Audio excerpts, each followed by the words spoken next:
Damn. I can't believe they fired me, Ocho. Come on now. It ain't over with. We still got business. You just don't understand, Ocho. Ocho, Huh? I'm gonna call you back. Stephen A. call. All right now. Stephen A. What's up? Just the man I wanted to speak to. So, how long you think it's gonna be before ESPN consider giving me my job back? Are you serious? There is no job, Shannon. We're owned by Disney, not OnlyFans. Come on, Stephen A. It's way too soon for that bull job now. Shannon, why the hell are you laughing? I mean, what part of this entire debacle do you find amusing? Because I want to laugh too. No, because I want to laugh too. Because I went out of my way to get you an opportunity on my show, and you decide to use that opportunity to show your ass. No, shut up. Shannon, 23 million? For 23 million, I'm walking out with an Eva Longoria, a Eva Mendes, a Jennifer Lopez, a Sofia Vergara. But you? No, you're special. Because you walked into your local Whole Foods and grabbed you the first damn thing you saw in the dairy aisle. I mean, the least you could have done was go to the bakery and grab you something with some cake. And then maybe we would have understood. But no, you came home with Lizzie McGuire.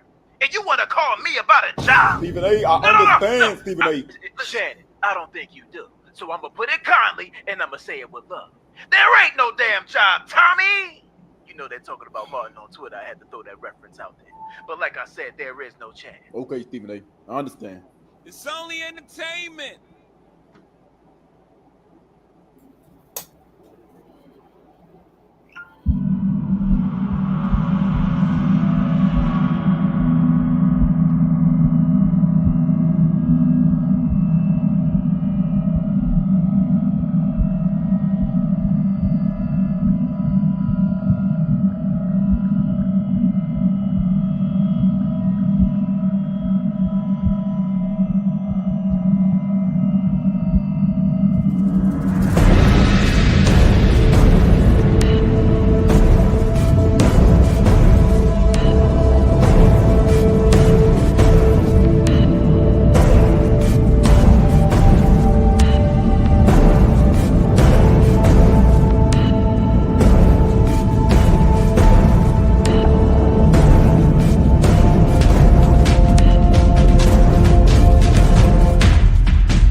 What's up? What's up? What's up? What's up? What's up? Y'all know what it is.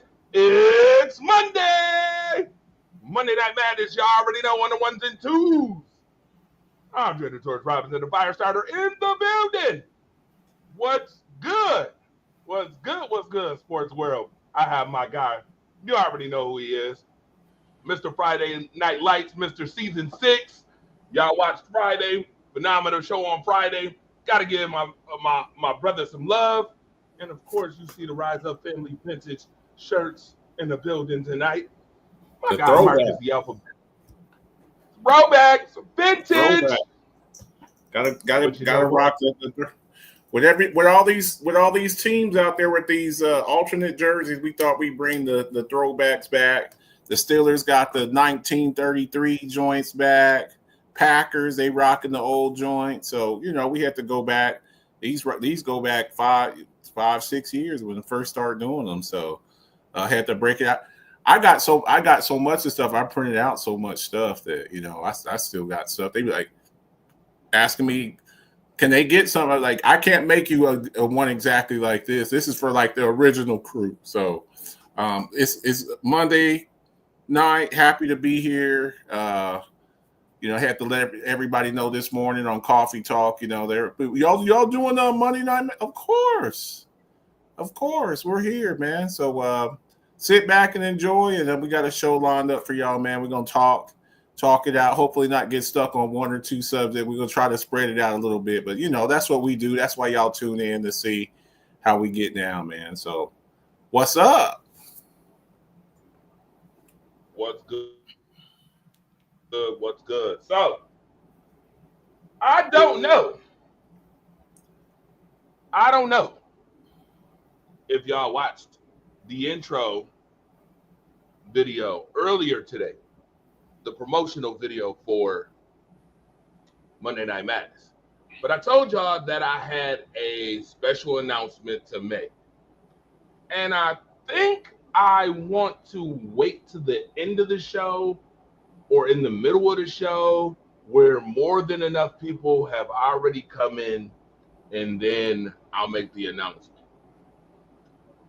Nevertheless, Marcus the Alphabet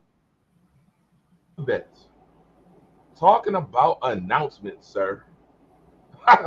Talking about announcements, sir.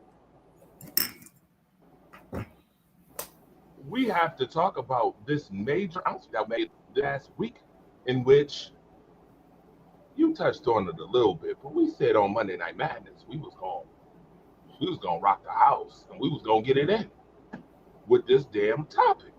So we're gonna start off the show tonight with how Marcus Betts really feels, and we want the raw, unmitigated feelings about Mr. Micah Parsons in this I want to be traded off the Dallas Cowboys talk. So Marcus, the floor is yours, and I'm going to make sure that everybody see you, the whole world sees you, up front and center. It's on you. Well, I had talked about this a little bit. You know, I've been following this on Coffee Talk, but look, man, this is more Jerry Jones buffoonery.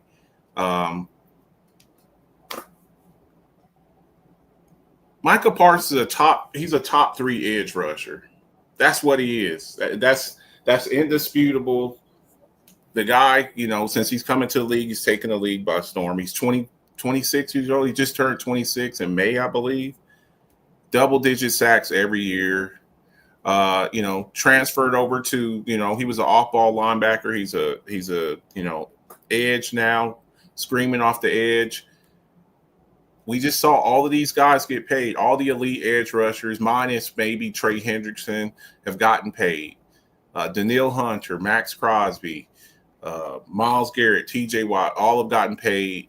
Micah Parsons sitting there waiting to get paid and steal nothing. And Jerry Jones making jokes and you know, sitting on things as usual. And Micah Parsons, you know, he's really playing the only cards that he's dealt. Technically, he's on his 5th year option. So he was a first round pick, number 12 draft pick in the 2020 draft. So this is his 5th year. It's fully guaranteed. I think $21 million. But he's seeking a new contract. You know what this guy is. You know, he's been squeaky clean. He's been a perfect citizen. Pay the man.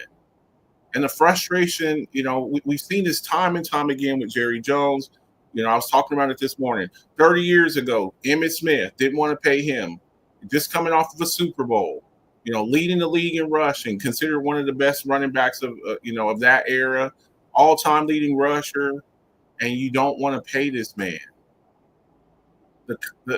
the price only goes up when you sit and you wait and you wait and you wait, and people start jumping in front of the line. And today's price is not yesterday's price. If you wait around and if you wait some more, it's going to go up some more. Don't let a guy like Aiden Hutchinson get paid. He's probably next in line. Guys down the road, maybe a Will Anderson Jr. You got to pay these guys. We saw this last year with Dak and CeeDee Lamb, and before that, he was going back and forth with Zeke and DeMarcus Lawrence. You have to pay these guys. So Micah Parsons obviously frustrated today at practice. He was back in his jersey. I think yesterday he was just in a hoodie. But you got to pay these guys, man. And instead of talking about football, instead of talking about tomorrow having a scrimmage against the LA Rams, we're talking about Micah Parsons' contract. It's frustrating, and this is why you've had the drought not going to the NFC Championship 30 years, because things like this, they're distractions. Instead of focusing on winning games, you have a brand new coach, Brian Schottenheimer, Marty's son, new coaching staff. And what are we talking about? Instead of talking about lining up and playing against the Rams, going home from Oxnard, California, back to Dallas, we're talking about Micah Parsons' contract. So I don't think he's going to be traded. I don't think, I've seen goofy trade proposals. I saw in a chat room yesterday, today, somebody talking about trading James Cook straight up for Micah Parsons. They said it with a straight face too. I don't think he's going to get traded. I think Jerry's going to do what he normally does. He's going to wait around to the last minute, and then hopefully Micah Parsons is still in shape. Hopefully he doesn't have a soft tissue injury. So that's where we're at. It's frustrating, but when you've seen things over and over again, that's what it is. Jerry Jones, he loves the attention. He loves the buffoonery and clownish behavior. It kind of a slave owner mentality, like I own you, and it's just really frustrating. Coming from a Cowboys fan, I try to be objective, but it's really frustrating. So we'll see what happens, man. But that's where we are now. That's what it is, and it's unfortunate that we have to keep going through this. We just last year, Dak and CeeDee got paid. We were right here. Are they going to pay Dak? Are they going to pay CeeDee? And I think he waited till like opening night. So we'll see what happens. I expect Micah Parsons to. I expect him to probably finish his career in Dallas. But right now, this is where we are. So it is what it is. You being real nice, Marcus. You being real nice. I seen you had the calm demeanor, the calm, even. Hold on, y'all want a Marcus Betson version? Y'all want a Marcus Betson version? Here you go. When things are good, you gotta stay a certain way. When things are bad, you gotta stay a certain way. You gotta stay even keel, okay? Even keel, okay? You gotta stay even keel when situations of such. Marcus the alphabet. If you don't throw that damn analogy out the damn window, knowing damn well your Dallas Cowboys been effing it up for the last 30 years, and you being real optimistic right now. I see you being real optimistic. But I had this conversation on another show. Shout out to Jay Bailey. Shout out to Ian Rakelli and the other young gentleman that was on the show. Shout out to him. Phenomenal job, by the way.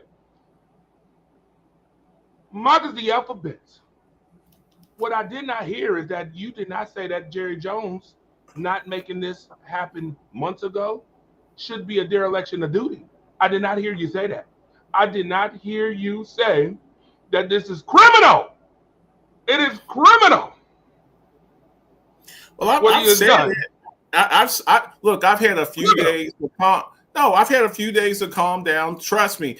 When this popped off on Friday, when Micah Parsons put out, I went live. I don't usually do Coffee Talk on Friday. I usually do it Mondays through Thursdays. I actually went on the air on Friday when it first popped, and I think I did like an hour-long video in it. I've had a few days to calm down, but my feelings are still the same. You have to these contracts. We've seen this. These owners, they sit on their hands, and we have several players that are kind of in the same boat. I don't know if they're as talented as Micah Parsons.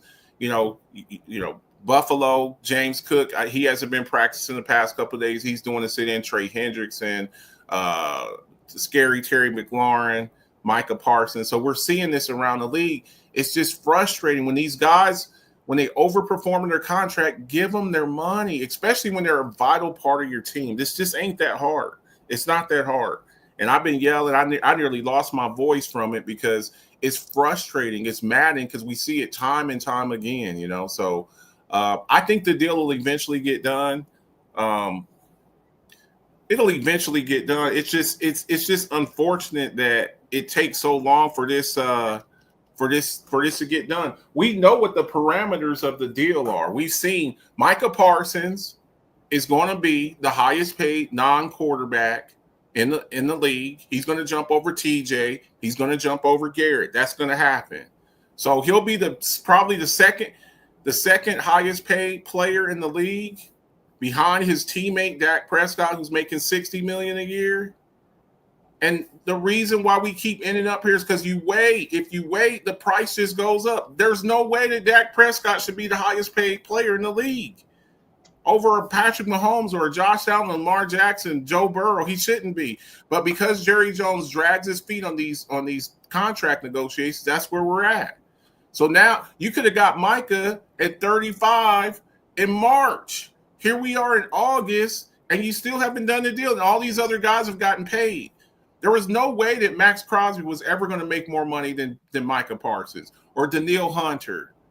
And then Micah Parsons, he's younger than both TJ and Garrett. So he was going to make more money than them. But it's just when you sit and you wait, this is what happens. So he's 82 years old. He's stuck in his ways, and this is where we are, unfortunately.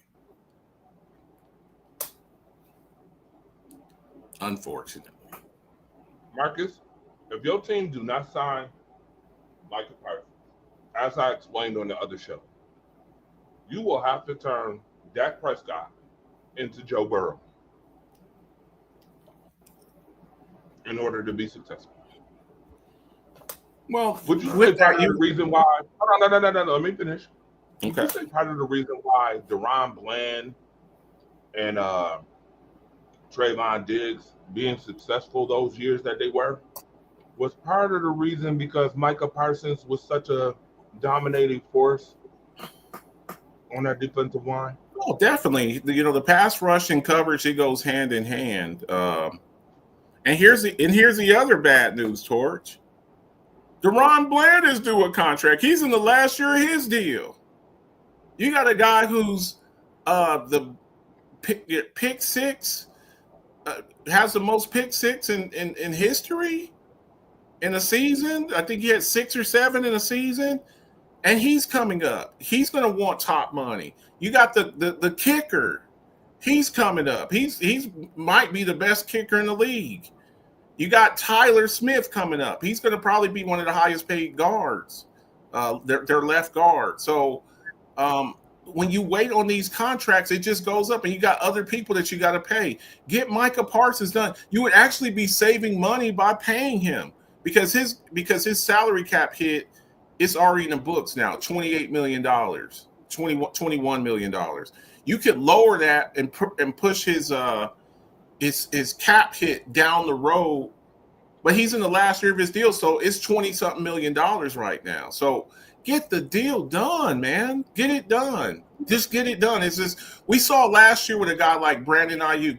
49ers waited and waited and waited. He sat out everything, and then he goes out there, and because you're making so much money, you're trying to, with the fans, well, you're making all this money. You better go out there and perform. So now you're out there, you're trying to do too much, and then that's how you start having injuries and stuff. So they got a game a scrimmage tomorrow against the Rams. Hopefully, by the time they come back from Oxnard and everybody's back in Dallas, they'll get this done. But my confidence, I think it'll be done. I don't know when, but I think it will get done. I think he'll be signed before they play the Eagles on September the 4th. But don't quote me on it. Interesting enough. I'm gonna take a rest from this Micah Parsons talk. I'm gonna let you rest on it. I guess I'm satisfied. I guess I'm satisfied with the doggone explanation from you. I guess I was looking to see more fire, but I know you, very, very cool, calculated guy you are, Mr. Even Keel. And see if you're gonna be as even keel if he don't get signed by the Dallas Cowboys. Oh no, I'm gonna definitely lose it, man. I'm gonna definitely lose it. Now, just when I thought I was gonna let you off the hook, I can't let you off the hook because there's another part to this. If Micah Parsons does get a trade, out of the 4 desired trade destinations, you see him. Which place would be best for Micah Parsons to go? What would be the best team for him to go? I try to be realistic. Micah Parsons could go anywhere and have success. That's like being, great players are great players. They're going to succeed pretty much wherever they go. You have to look at the destinations. One, you got to have draft capital because you're going to have to give up draft capital. And then you also have to look, the next thing you have to look at is, what is their salary cap situation? You're not going to, a team's not going to trade for him and he doesn't sign a long-term deal with him. So now you got to look at salary cap and you have to look at, draft, the compensation. Cause you're looking at, if he were to be traded, just playing hypothetical here. I don't really like doing hypotheticals, but here we are. You're looking at a Khalil Mack type deal when he got traded from the Raiders to the Bears. You're looking at 2 1s, two firsts, and probably a 3, and then maybe something else in there. So who has something like that? Well, the Browns. The Browns actually do. They got 2. Let's not forget the Browns have 2 first round picks because they got the Jacksonville Jaguars pick just by moving from 5 to 2. So they got that. Marcus, you are not slick. Marcus, you are not slick. I am not about to let you sit up here and actually put out that damn buffoonery of the Cleveland Browns getting Micah Parsons, knowing damn well that would just be, oh yeah, we're gonna stick it to you, put it in your back. Yeah, you going to the worst team in football. I said off the list, Marcus. I ain't say no. What list you got? Buccaneers, Bears. Look at the list. You see it. Buccaneers, Bears, Bills, and Chargers. Don't be slick. I think the best scenario for him would be probably the Bills. Look, y'all don't have the money for him. You don't have the money. You're talking about $41 million. That's what you're going to have to pay him. And then you're going to have to give up 2 first-round picks. So just take the Bills out of there. I had somebody this morning say, oh, man, send them to the Bills. You would gut your team. Now, on that Bills defense, I think he'd be effective. But you have to look at the compensation. Buccaneers, you could probably do it. Bears could probably do it. But I think where he would have the most success, if you took him and put him on the other side of Khalil Mack with the Chargers, okay? And then what they have on offense, with a Justin Herbert, with a Omarion Hampton, with a Najee Harris, power running team, and then Derwin James on defense, Khalil Mack.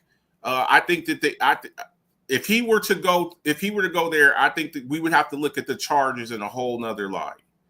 But just take out the Commanders, take out the Eagles, if they were to trade him, which I don't think that they will, they're not going to trade him within the division, the NFC East. That's not going to happen. And I would be surprised if they were to trade him in the NFC as a whole, because those teams, the Bears, Packers, Lions, you're not going to trade them to the 49ers, Rams. I don't see that. So I would say Chargers. You'd be trading him out of the conference, out of the division, out of the conference to a team, and you wouldn't have to see him anytime soon. So, Patriots, yeah, Patriots got a. I see you, Jay. Patriots definitely. They got a lot of salary cap over there. You want to generally get a team that's got a quarterback on their rookie contract. Where you could, because this is going to be a quarterback type contract. You're talking $40-something million. That's quarterback type money. So for me, the Chargers, the Patriots, I'm with you, Jay Renaud. Would he be happy in New England though?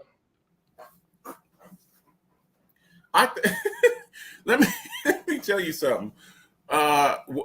Money, when you're the highest paid at your position, money, he's an East Coast cat. It's not like he's going, somewhere. He's from Harrisburg, Pennsylvania. He's right down the street. Would he be happy with the Patriots? I think the Patriots defense is going to be nasty. I think the Patriots defense is going to be, but they've spent a lot of money over there. You got Christian Gonzalez, in the secondary, and then didn't they get the boy from the Eagles, the edge rusher from the Eagles? They just paid him too. Yeah. So yeah, I think going there in a cupcake division. Yes, I said it. The AFC East is a cupcake division. Yes, I said it. I know y'all don't like to hear that. That a cupcake ass division where you get. I thought we debunked that last week, Mike. No, we didn't. I had We you in didn't. the show last week. We debunked that. But I'm saying, It's a cupcake. Two teams have won a division in 10 years. Two teams. Y'all want to see Marcus the Alphabet's drink? I tell you right now, Peach Crown. You want to see him drink some Peach Crown? Start talking about something that's associated with the Buffalo Bills, or start talking about no. You get him right then and there. He is barbecue chicken like he was last week. You see this barbecue chicken? I wasn't barbecue chicken. Mm-hmm. But I think he likes playing in Dallas. Look, I know y'all also don't want to hear this. Dallas, you have no state income tax. You're going to see more of your money. You don't want to go to Cal. The Chargers play in California. They got some of the highest state taxes in the country. You do not want to go to LA. Is it very expensive to live over? Yeah, you're going to make a lot of money, but you're not going to see as much of it because you're living in LA. And then in Massachusetts, Bristol, Connecticut, and stuff like that, all of that New England area there, it's expensive as hell over there. You're in Texas, you're beloved here. If you've looked at some of the videos, they've had, like, when Jerry Jones is walking onto the field, the fans are basically booing Jerry Jones. They're like, "Hey, Micah Parsons." They're doing that. Micah Parsons is beloved. I think he loves playing for Dallas. When he was getting drafted, he was very excited. He goes, "I want to go to Dallas. I want to go to Dallas." Pay the man, and all of this stuff is mute. It's all mute. Oh, the Bills completely suck this year. Come to Florida where there is no state tax. Florida, what? Miami? I think he wants to get paid, but I think he also wants to be, he wants to be appreciated. He's done a lot for the team. I don't want to have to go somewhere and learn a new defense. He's been playing in this defense. Get the deal done. It's really that simple. This ain't rocket science, man. This ain't rocket science. Where do we have Micah Parsons at I want to know what y'all think as far as edge rushers. Where do we have Micah Parsons ranked as far as edge rushers? Where do you have him ranked at, Torch? Where do you have him at? 2? At 2? Top 2? Who you got at 1? TJ? Garrett? Yeah, who you got? I have him 2B actually. 2B. I think TJ is 1. Myles Garrett is 2A. He's 2B. Okay. And see, that's fair. So you're gonna have to pay. You got to open up the Jerry Jones. Get the deal done. This ain't that hard. Like, I've talked about this to nauseum. Get the deal done. Get it done, and get him out there where he's. They got a new coaching staff. They got a new defensive coordinator. They had Mike Zimmer last year. 2 years ago, they had Dan Quinn. He's going into kind of a new defense, new coaching staff. Get the deal done, man. Get it done. Get it done. That's simple. Next topic. Get it done. Get the damn next deal topic. done. You ready? We still on your Dallas Cowboys, sir. We are still on your Dallas Cowboys. And this is what this is, I just mentioned this. When you drag your ass on these contracts, this guy's coming up. When he comes up, Tyler Smith, left guard for Dallas, he will be probably the highest paid guard in the league. You can't have all these guys and make them the top paid at every position. You already have the highest paid quarterback. You're going to have the highest paid edge rusher. You're going to probably have the highest paid guard. You got to get these deals done, man. You got to get it done. And then DaRon Bland, he's coming up. When he goes in there with his agent, hopefully it's not the same guy who's Micah Parsons' agent.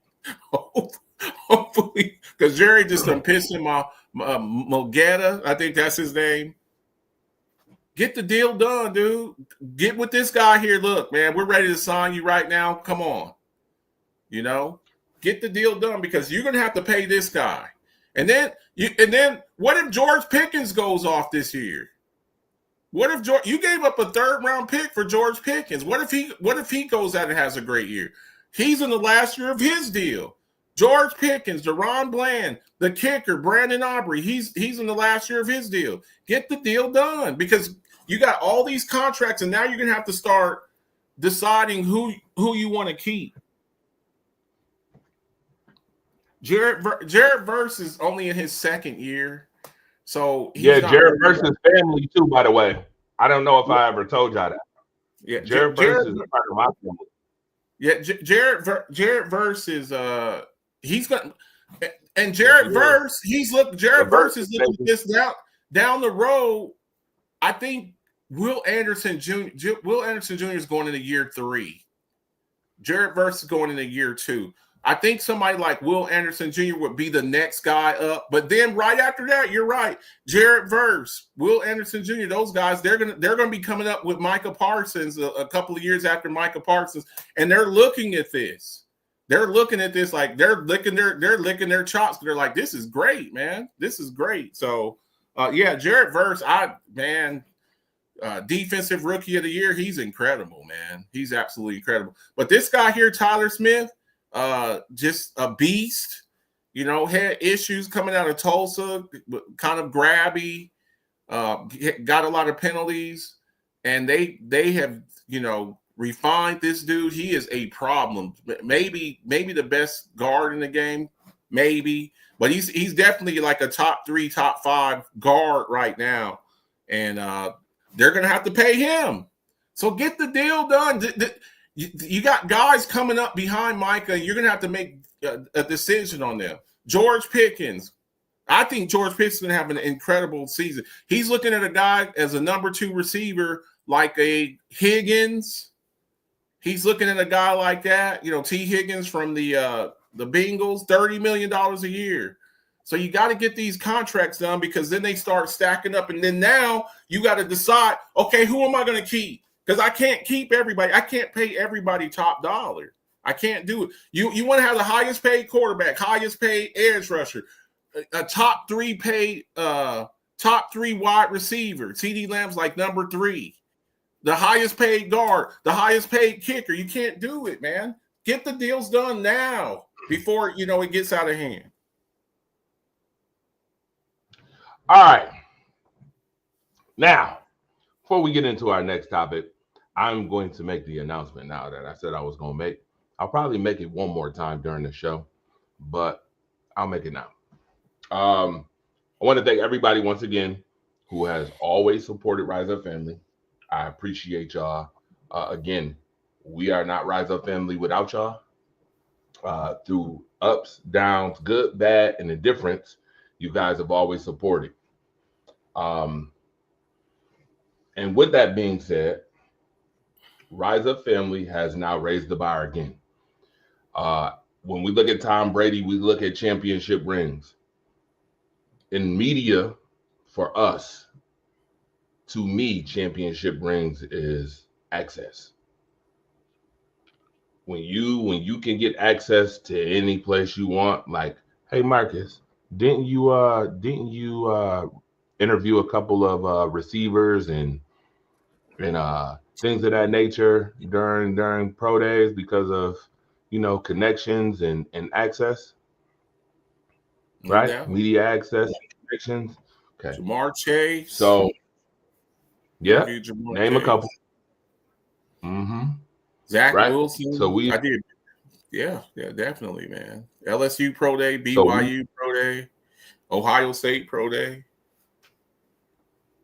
So we have interviewed people on basketball, on a basketball front, college basketball, college football, college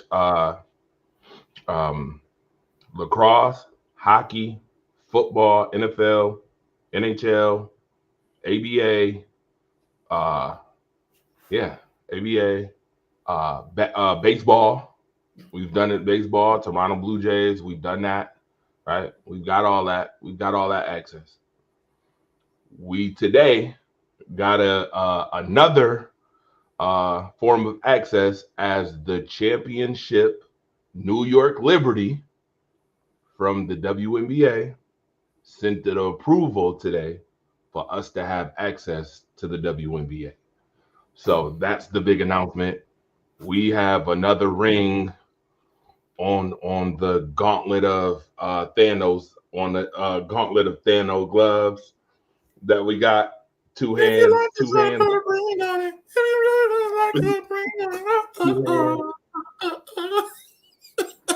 So that would make 9 now. So we have 9 different access platforms that we cover now. And I didn't include high school. I should have included that as well. So shout out to Rise Up Family. We appreciate y'all. And once again, we keep elevating the standard and keep elevating the bar with all of what we do. So happy as hell about that. I got the letter today. So shout out to the New York Liberty and the WNBA for giving us access. We appreciate you so very much. Tomorrow we will be on with Sandy Brondello tomorrow, pregame. Sandy Brondello, the New York Liberty play the Dallas Wings. They will have Breanna Stewart and Sabrina Ionescu on the post. And I'm hoping to get Paige Beckers. If we can get Paige Beckers on the post game, that would be great too. And I will be recording it. So we'll have all that access too. Now that we got that out the way, appreciate y'all. I'll probably tell it again with more people who come in. We appreciate everybody who's tuning into the show right now. Jay Renard, Malik, my brother Malik Edwards, what's up? Shout out to you, Deborah Beatty. I see you, Jay Renard, Shana Holmes, what's up? Keo Das, Dennis Holmes, dude. Never mind. I'm not even gonna say that on the show. Dwayne Woodley, what's up? Shout out to you as well. All right, moving right along. Speaking of those Chargers, look like the Chargers is charged up. They trying to make a divisional run. This what they doing? Making a divisional run? Yeah. Go ahead, Marcus. Say it again. Say it again for everybody that's tuned in. What you've been saying for weeks. I look. Call your shot. I'm calling my shot. The Kansas City Chiefs, and I got all the respect in the world for the Kansas City Chiefs. By the way, tune in this Friday, 10 o'clock Eastern Standard Time. Me and Mona will be breaking down the Wests, AFC West, NFC West. So make sure y'all tune into that. But the AFC West has been ruled by the Kansas City Chiefs. We've seen that, and we give props to the Chiefs, but the Broncos are coming. The Chargers are coming. What Jim Harbaugh is doing there, he is basically having trying to do the same thing, building a San Francisco 49er type team, the type of team that he had in Michigan, a smash mouth, tough running football team with good quarterback play, and he's starting to kind of do it. 4 first-round picks on your offensive line, 2 big, powerful backs, getting some weapons. We saw Ladd McConkey last year. He looked pretty good, the kid Ladd McConkey. They tried to bring back Mike Williams. Unfortunately, he ended up retiring. Drafting a guy like Trey Harris out of Ole Miss. And then, look, Keenan Allen's just been sitting back, the OG. A lot of these guys, they don't want to go to training camp. I think it would be a perfect fit. He comes back. He's a West Coast guy. I love it, man. So we'll see. Probably got to do a physical and come in there. And he doesn't have to be the man anymore, just a guy that, produces. He had a pretty good year last year for the Bears, to go back. He's played with Justin Herbert before. I love it. I hope it happens. Now, of course, we have to see what the financial terms are because that's important too. But I love it. I hope it comes to fruition. All right, reading some of these comments. KC got some burners from Mahomes now. Chargers are trying to hype up Trey Lance. By the way, if you want to tune in more than just the comment section, you can go ahead and call the call line number that's open, 716-481-8249. It's open for comments. It's open for commentary, open for open discussion. We appreciate y'all, man. It's looking good in here tonight. I'm telling you, Marcus, we ain't even turned up yet. We have not turned up yet. And it's going to happen. We're going to turn up on Monday Night Madness because we got to live up to that madness name. We're going to definitely turn up in this month. And in just a few minutes, we getting out these, Ruben Moreno, I guess he's saying, where do you guys think Scary Terry goes or Parsons? Torch, I don't think Parsons is leaving. He's not. Parsons ain't leaving. This is Jerry Jones. We've seen this. You just got to look at people's their track record. Jerry Jones does it. We just saw this last year with Dak and CD. Micah's not going anywhere. Scary Terry, I don't know, man, because what he's asking for $35 million. He's a 30-year-old wide receiver. Now they need him though, because look, Jaden Daniels, he won Offensive Rookie of the Year last year, but the guy that really helped him out was Scary Terry. I know they brought in Deebo Samuel, but the number one over there for the Commanders is Scary Terry. They need to figure out something there. But Micah Parsons, I'm telling you this, I don't believe that Micah Parsons is going anywhere. Now, will he get signed the day, September the 4th, right before they're supposed to go out, maybe the week before? But Micah Parsons, he's not going anywhere. As that's an interesting question that he asked. That was on the show earlier. Again, shout out to Jay Bailey and Ian Rakelli. They asked what trade would be more significant to their team, whether it's Scary Terry or Micah Parsons. And my answer, if Micah Parsons wasn't on the Dallas Cowboys, I would have said Scary Terry. But because Micah Parsons is on the Cowboys, my answer is Micah Parsons, just for the simple fact that, once again, as I pointed out earlier, I don't think that those secondary players would have been as successful had Micah Parsons not been the impact player that he was on that defensive line. Number one. Number two, if Micah Parsons leaves Dallas, as I stated earlier, Dak Prescott would have to turn into Joe Burrow. And that's exactly how I feel. Because knowing and what I've seen Dallas's defense do, especially against teams, good teams, yeah, he'd have to turn into Joe Burrow. He would literally have to turn Joe Burrow, a Joe Burrow-esque performance with Jamar Chase, and he would have to do that with George Pickens and CeeDee Lamb the same way Joe Burrow has had to do it with his wide receivers over there in Cincinnati. Thirdly, Scary Terry. Hang on a second, Torch. Ruben Moreno, just 2 months ago, do you remember the situation with what did Myles Garrett say before they paid him, Torch? Do you remember? When he was going through his drama with the Not Cleveland. exactly. What did he say? Not exactly. He said, I don't remember. he said, I want out of here. He took a page out of here. Yeah. He took a page out of the Cleveland newspaper. He said, it's been fun.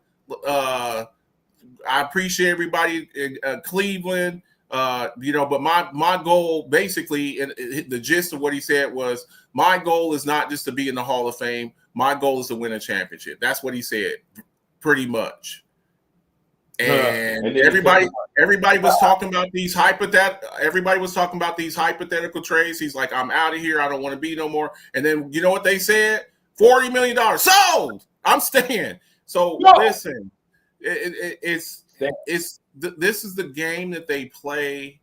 Micah's not going anywhere. Listen, and we've seen this before with Jerry. He did it with Emmitt Smith. He did it with CD and Dak and Ezekiel Elliott. Remember when Zeke left and then he came back and he got paid? He's not going anywhere. All right, we got a caller on the line. Caller is on the line. Let me make sure I get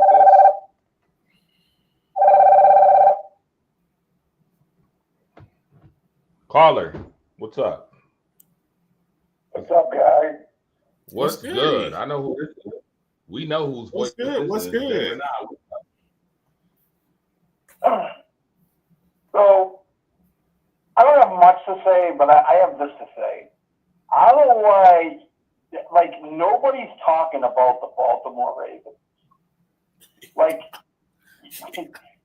people don't. I mean, a lot of people do realize it, but what the Ravens have built over the past 3 seasons, and then acquiring certain pieces over free agency, this team is very, very dangerous now.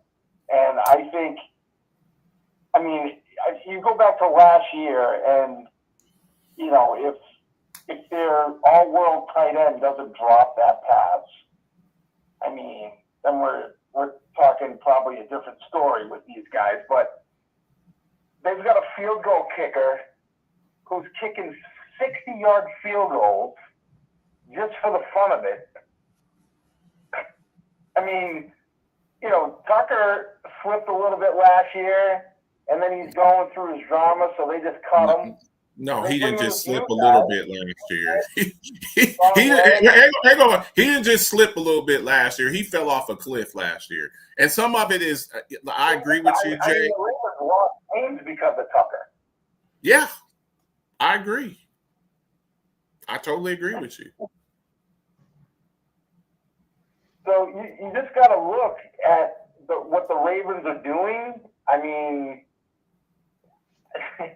I don't know. I mean, Marcus, I mean, I agree with you with the Chargers, because I agree too. Like, both Harbaughs are building like legitimate, like, contending teams. Obviously, I think the better Harbaugh right now is in Baltimore, but I do like what the Chargers are doing. Denver is absolutely they're ridiculous on defense. That defense is ridiculous.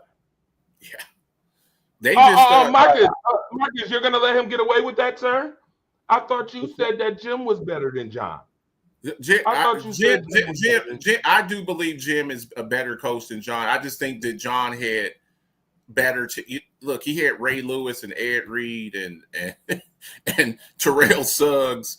So I think he's just been more fortunate. Wait a minute now. I get that he had those players, but the 49ers was stacked. They were stacked. They were stacked.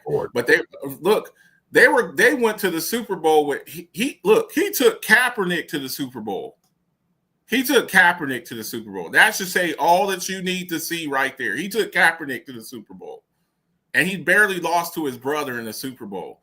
He's rebuilding a team kind of like that. I think he's got a better quarterback. You got Justin Herbert. And then to go out and go get a guy like Omarion Hampton, who there were some people, not me necessarily, there were some people that thought Omarion Hampton was better than Genty. I didn't. But you got the second best back. You got the second best back in the draft. Plus, you bring in a guy like Najee Harris, who's hit 1,000 yards every season he's been in the league. Go get a guy like Trey Harris, who's a problem. Lab McConkey, year 2. And then if you bring in a guy like Keenan Allen, we just did the Keenan Allen slide. You're talking about that's a very complete team. So we'll see what happens. But Jay, I'm totally. I gotta disagree with you there, just because if you look at the defense that Baltimore has right now and what they won a Super Bowl, you match that defense with the defense of when they won the Super Bowl. Like that defense, that's that defense. And now you're talking an offense that's not Trent Dilfer like led. You're talking Jackson, Henry. As much as Hopkins is on the other side, of his career, but still someone that can help. Andrews is still a great tight end. I mean, that offense. Come on. Don't forget Likely. Don't forget Likely. The running backs, the running backs, Justice Hill. I got a name for y'all. Don't forget this name, and Jay, you probably know this. Keaton Mitchell. Don't forget that name. To go out and go get the best safety in this past draft. The kid from, was it Georgia? The safety from Georgia to put. Yeah. I think Kyle Hamilton's the best safety in the league right now. And then they got a steal in the kid Mike Green from Marshall, who fell because of behavioral issues. So all they ever really needed was an edge rusher. You get a guy like Mike Green, and then they may have the best safety tandem in the league. We'll see how the kid pans out. The kid, I can't think is it Malachi Starks? I think that's his name. The kid from Georgia, and you're putting him next to Kyle Hamilton. So Jay, I totally agree with you. I think the Ravens. Look, we seen today and yesterday the Buffalo Bills. They're going through an ordeal with James Cook. When we'll talk about that in a minute here, but James Cook is their second best player, and if they don't pay him week one, you got a Ravens team that's going to be looking to get their lick back. And what better way to do in week 1, Sunday night football? Everybody in America is watching it. Sunday night, Ravens, Bills. Y'all better get that situation settled. I'm totally with you, Jay. I really like the Ravens. I think that they got everything. Now, we have to talk about this. Lamar Jackson, he's got to get over the hump. As much as success as he's had in the regular season, he's got to pick it up in the postseason, the playoffs. I think he's like 3-5 in the playoffs, something like that. You got to get over the hump. You've got to break that. Now, we've seen this. They don't ever believe that you can do it until you can do it. But you can't blame that loss on him for Andrews dropping that. Did he throw an interception in that game? He threw it. Like, Jay. Not on Jackson. He did everything he could on that game. Jay, he threw a pick, and he had a fumble. I'm not putting the entire game on him. In that Buffalo game, he threw a pick where him and Bateman or Flowers, they weren't on the same sheet of music, and he threw it, and nobody was there. And then he was dancing around, and he fumbled the ball. Yeah, yes, he put the ball on the ground. Yeah, I think the fumble was more egregious than the pick. Okay, well, you can't just say, well, if it wasn't for Andrews, he had a role to play in that, but Lamar Jackson had 2 turnovers in that game. Now, they happened early in the game, and he turned it around. But I have a saying. What's my saying about making mistakes and coming to the rescue? Torch, you know what I always say. You don't get credit for putting out fires that you ignited. And Lamar Jackson, early in the game, he came back. He stormed back in the end of the game and played exceptional. But the first half of the game, he had 2 critical turnovers. You don't give the Buffalo Bills extra opportunities, and that's what he did with the turnover. So I don't agree with you as far, well, if it was, yes, Mark Andrews, he dropped that. And with that that was a 2-point conversion. They're just tying the game. We still got to go play out the rest of this game. So even if he does catch it, which he should have, no doubt about it. It's not written in the stars that they still win that game. So I don't agree with you there. There was a lot of blame to go around, and Lamar Jackson was part of that. Okay. Speaking on, go ahead, Jay.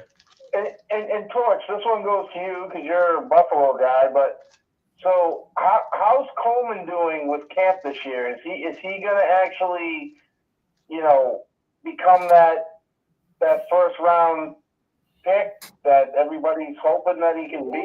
Or, I mean, obviously he can't get any faster, but he had a separation problem last year. I mean, has he got that figured out? So interesting enough, we're not going to really find out if he has that separation problem figured out until they actually start playing legitimate football games. But what I will say is that from camp, from what I've heard from people I know, i.e. Mookie Hawkins and others, he's actually been pretty good. Funny that you would mention the Buffalo Bills, because my next slide is actually on somebody who we better be careful for. Right now, how do we feel about high ankle sprains? How do we feel about high ankle sprains? High ankle sprains turn into what injury? Sometimes it ends up learning calves. Oh yeah, that's Achilles. Your Achilles, right? Yeah. The last thing you need as a Buffalo Bill right now is to have Khalil Shakur tear his Achilles tendon. And he has a high ankle sprain right now, and it's listed week to week. I don't know what's going on at Bills camp that these Bills continue to keep getting hurt year after year after year, player after player after player, but I would be very careful if I'm Buffalo with this situation.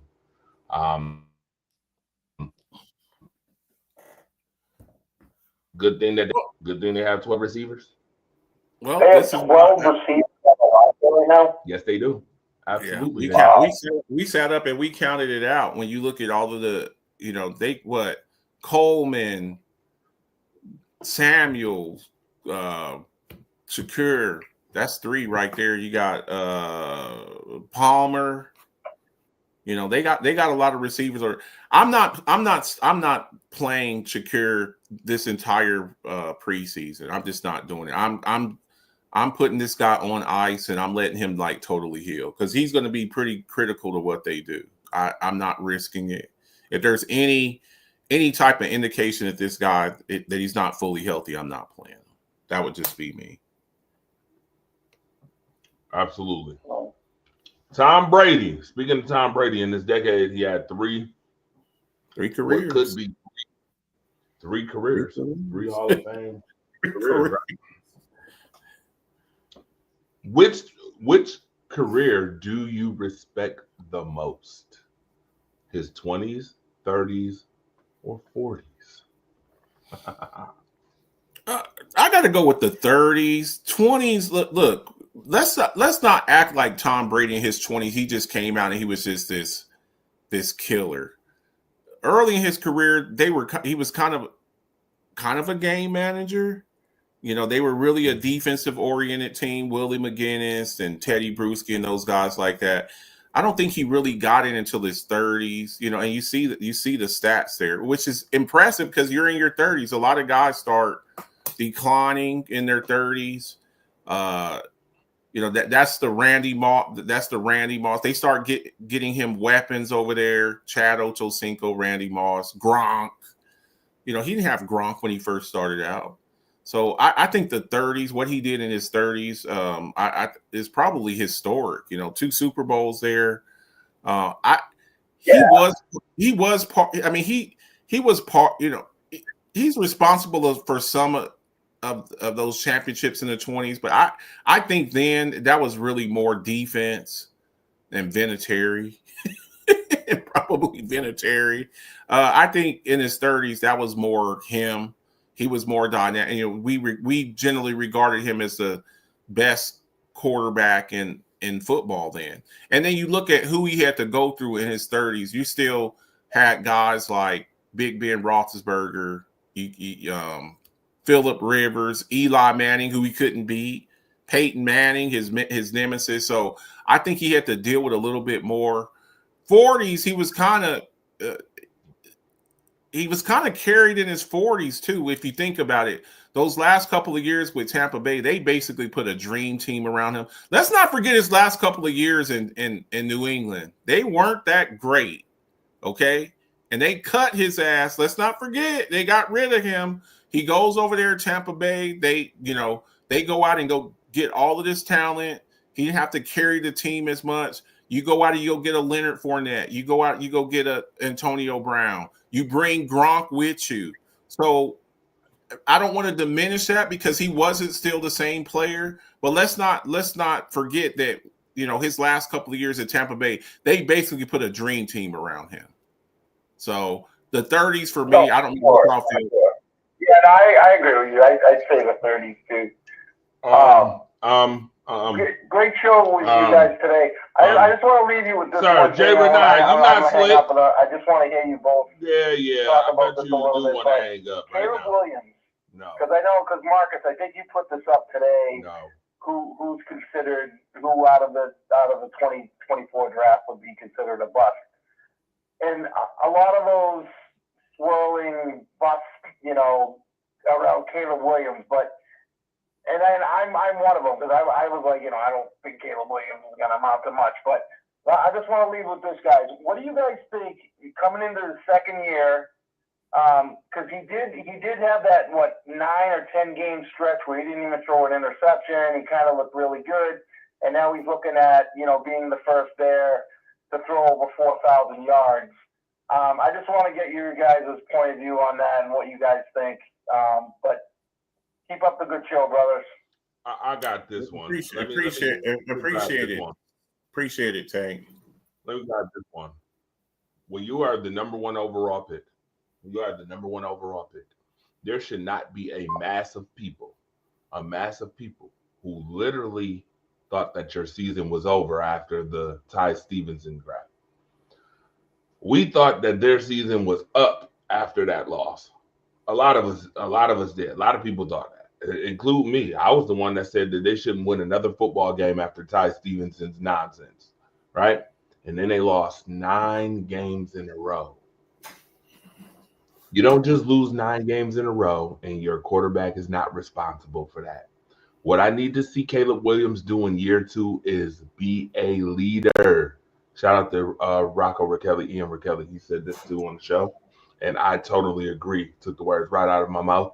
Caleb Williams has to lead the Bears. Now, am I saying that means the Bears have to make the playoffs? Because we all know Marcus the Alphabet said that the Bears are making the playoffs this year.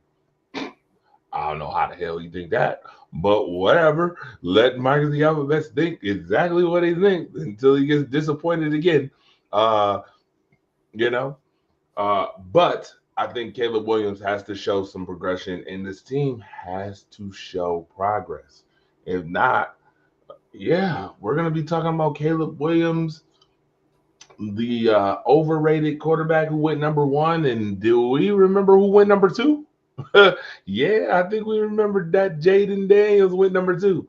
So if you don't want to be compared to Jaden Daniels, which you're probably going to get that comparison anyway for your entire career because you came through the same draft class, you might want to step the game up because right now, Jaden Daniels is head and shoulders ahead of you in year 1, and that's what it looks like. I mean, head and shoulders. Now, going back to Jaden Daniels, we will find out this year if Jaden Daniels has a CJ Stroud year where, wide receivers, CJ Stroud lost 3 wide receivers last year.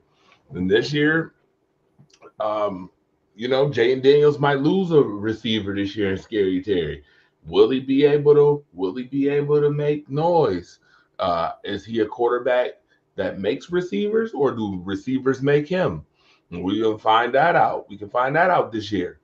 If I'm Washington, and this is just me, and I know I want to get off the Caleb Williams talk, but if I'm Washington, I got $24 million in the bank still. I know we did a lot on defense this year because Dan Quinn is a defensive-minded football coach. But if I'm the Washington Commanders, I'm going to get me a number 2 just in case, a real good number 2, because we already know that Deebo Samuel is number 1, injury prone, and 2, he's a gadget receiver. Which, if you have a number 2 who can play in a number 1 spot, then I think they'll be okay. I think they can still make the playoffs. Will they be the same team? Maybe they'll be better. Maybe the defense will carry them because they made those moves because of those 55 points that they got scored on by Philadelphia in the playoff. That's what they made those moves for defensively. Okay. So offensively, you gotta make up for Scary Terry somehow. I mean, they drafted a wide receiver in the 4th round, but the wide receiver in the 4th round ain't Scary Terry. Okay, I'm just gonna put that out there now. He's not Scary Terry. Virginia Tech wide receivers, I just don't see making the biggest splash in year 1. So back to Caleb Williams. Sir, if you don't want to be that guy, that gets talked about. You know how we used to talk about Baker Mayfield. Baker Mayfield used to get the same kind of treatment. The bus treatment. You used to cook Baker Mayfield, Marcus. Baker Mayfield every day. But I think we also have to look towards with Caleb Williams. Look, I know a lot of people don't like Caleb Williams for some of the goofy things that he does. His fashion sense. I'll say that nicely. Some of his fashion sense. I don't care about the fashion sense. We also have to take into consideration that we're saying, Jaden Daniels and Bo Nix and these other Drake May. We also have to take into consideration coaching. Who was the Chicago Bears coach last year? Who's the Chicago Bears coach this year? So I think your coach has a lot to do. Bo Nix has got Sean Payton, a quarterback whisperer. Jaden Daniels has Kingsbury, a quarterback whisperer. So okay, and that's cute, Marcus. That's cute. Now you mentioned that's real. No, I know it is. And guess what? And there is real. Hold on. No. Watch this. And guess what? 2 things can be true. It can be real, and it can be real cute too. It can be real and real cute. And I will tell you this. If he don't perform in year number 2 and Ben Johnson is his coach, then what? We'll see. Well, then we got to start questioning. We got to start. What was our opinion of Bryce Young, his rookie year? Come on now, if we're gonna do this, we gotta give grace. Yeah, let's do it. Okay, what was our opinion of Bryce Young? Since we're talking about number 1 overall picks, and this is 2 years ago. What was our opinion of Bryce Young his rookie season? Come on now. What was our opinion of Bryce? Huh? Bryce Young was. Hold on, Marcus. I know you're not talking about what was our opinion of Bryce Young, sir. When your opinion of Baker Mayfield year 1 and 2, that's sir. what I'm saying. Ultimate, right? And what was the reason? We got to look at causality too. He struggled. We all agree that he struggled. Why is he struggling? Not just that he's struggling. Baker Mayfield, 3 different coaches in 3 different years, 3 different offensive coordinators in 3 different years. He finally gets some stability. He goes down and resurrects his career. Okay, Caleb Williams. I think Caleb did not give that same liberty to every quarterback. Now, let's be clear on that. I'm just saying. You're saying, oh, Caleb Williams. People are ready to bury the kid. Look, I don't like. I'm not ready to bury him. I'm not ready to bury him. But I will say, for as much hype as he got, as much hype as he had, let's be dead honest.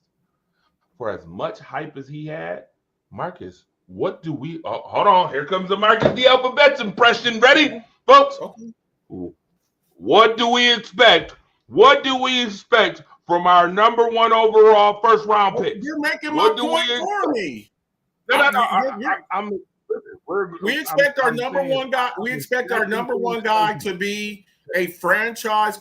I expect you to be my guy for the next 10 years. Now we got to look at all the parallels with this too, Torch. Bryce Young, Heisman Trophy winner, number 1 overall pick. Caleb Williams, Heisman Trophy winner, number 1 overall pick. Baker Mayfield, Heisman Trophy winner, number 1 overall pick. Where you go also, and with the number 1 pick, where do number 1 picks go to? What kind of teams do they go to? Where does the number 1 pick go to? The worst team in the league. The worst team in the league. Where do number 2 picks go? Hold on now. Hold up now. Hold on now. Where number 2 picks go? Look. If you switch Bryce Young, let's do it.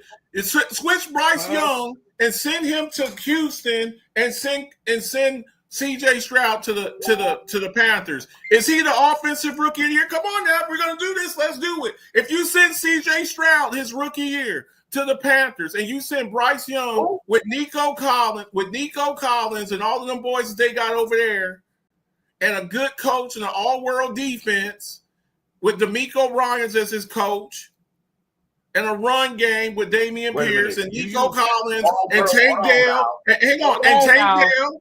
Tank Dell. And then you send CJ. No, come on now. I'm going to tell you this. All-world defense. You better stop that all-world stuff. The Texans don't have an all-world defense. No, they don't. No, they don't. No, they don't. No. When CJ Stroud was not okay. Hang on. CJ Stroud was the number 2 pick, right? Yeah. Okay. Do you know who the number 3 pick was? I do. Go ahead. Will Anderson Jr. They had back-to-back picks. Okay. And then they go. But that is an all-world. But that is an all-world defense. Okay. And then they go and get. Look at the Texans stats. Their defensive stats. Look at the Texans defensive stats. Their defense was stacked.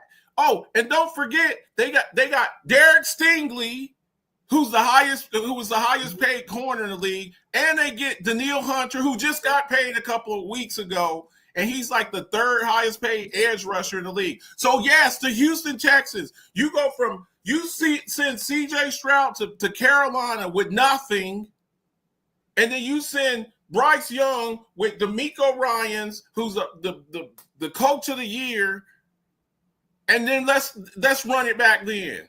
So yes, you hear me say this all the time. Who you play with matters. Where you go matters. That's the thing. You send Caleb. Do you know who Caleb Williams' offensive coordinator was in college? Because I do. Cliff Kingsbury, the Jaden Daniels offensive coordinator. That's who was his coach in college. So you're telling me if Caleb Williams goes number 2 to Washington and he gets to play with his offensive coordinator from college, that he's not going to have success? So yes, it matters. Stuff like that matters. Hold on now, Marcus the alphabet. Yeah. You know what I love? What's that? I love how you giving the Texans all this props and respect for having that shitty ass division that they play in, by the way. Okay. I love how you doing that, sir. Now, this is why I be don't do it now. Don't retract. Do not retract, sir. Because I want you to keep that same energy. I want you right here when I bring this point up, sir. I'm right here. What division is weaker? The AFC South or the AFC East? They both suck. I just did a show on both of them. No, answer the question.